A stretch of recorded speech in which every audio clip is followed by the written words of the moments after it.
Final de semana acabando e os jogos da rodada, os resultados da rodada da Série B tornaram a partida entre Novo Horizontino e Ceará nesta segunda-feira ainda mais decisiva para o resto da competição. Antes da gente continuar com o papo, queria pedir que você deixasse logo o like aqui para fortalecer esse vídeo e também, se você não está inscrito, caiu aqui meio de paraquedas, que você se inscreva. Já passamos da marca de 4.500 inscritos por aqui, mas olha, tem espaço para muita gente ainda.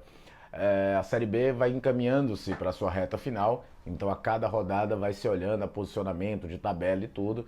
E no caso do Ceará, principalmente falando aqui do representante do estado do Ceará, a expectativa é muito grande desde a chegada do Wagner Mancini, 2 vitórias em 2 jogos em casa, encurtando a distância ao final da rodada passada de 8 pontos, que era que ele tinha quando chegou, para 4. Então um encurtamento bem grande, embora em termos de classificação na tabela nem tenha significado tanta coisa, o Ceará permanecia na 10ª colocação. E vinha agora a primeira rodada com o Mancini comandando, o Ceará jogando fora de casa e com os principais adversários jogando dentro de casa. E aí é que o bicho pegou. Quase todo mundo que estava à frente do Ceará venceu nessa rodada.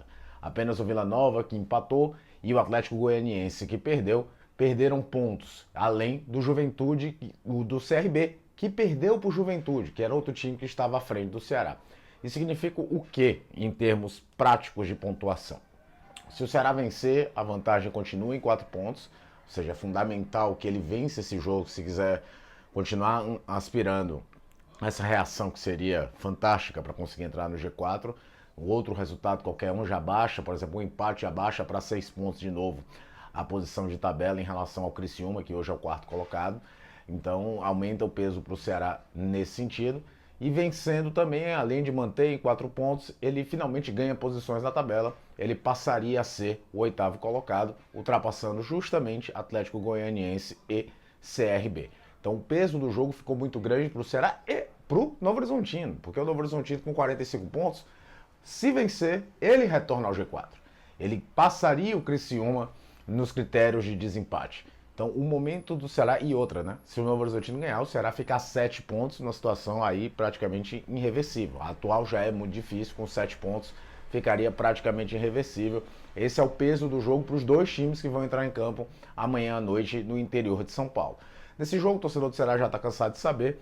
O Ceará tem o problema seríssimo da ausência do Paulo Vitor, que não vai para o jogo, aliás, vai ser a ausência muito provavelmente até o final da Série B, e o Mancini deve mesmo manter o Danilo Barcelos, não tem maiores opções para a situação, embora o William Formiga, que foi titular durante um bom tempo do campeonato, foi o titular durante a Copa do Nordeste, mas desde que sofreu uma lesão justamente na final da Copa do Nordeste, ele tem espasmos, ele volta e volta ao departamento médico,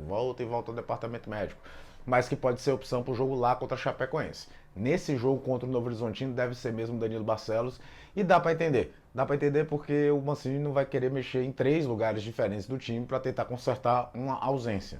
Então não vai mexer no David Ricardo para jogar de lateral esquerdo e ter que mudar de novo a zaga dele. Zaga que terá Luiz Otávio de volta após cumprir suspensão e o próprio David Ricardo.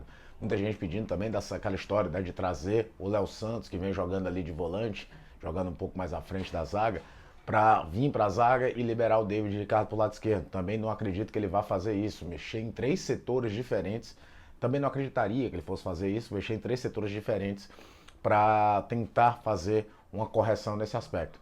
E fora isso, o time é um time que vem jogando mesmo, é um time que tem uma vocação de ser ofensivo, e é interessante que seja. O Ceará não tem lastro no campeonato para negociar resultado, ele tem que buscar as vitórias em todos os jogos, ele não tem como, e aí a situação de tabela que eu falei, pensar, não, um empate em Novo Horizonte não é ruim. Neste momento, qualquer coisa que o tire dessa vantagem de 4 pontos, que ele pode terminar ainda a rodada, será um resultado ruim para o Ceará, mesmo tendo em vista que ele vai enfrentar uma Chapecoense em situações complicadas, um time fragilizado, mas é um jogo fora de casa também, mas papo para depois de segunda-feira. E lembrando também dessa necessidade do Novo Horizontino mesmo, que faz um campeonato muito mais regular do que o do Ceará, para tentar brigar ali pela 4ª colocação. Ele ultrapassaria o Criciúma, como eu falei no início do jogo.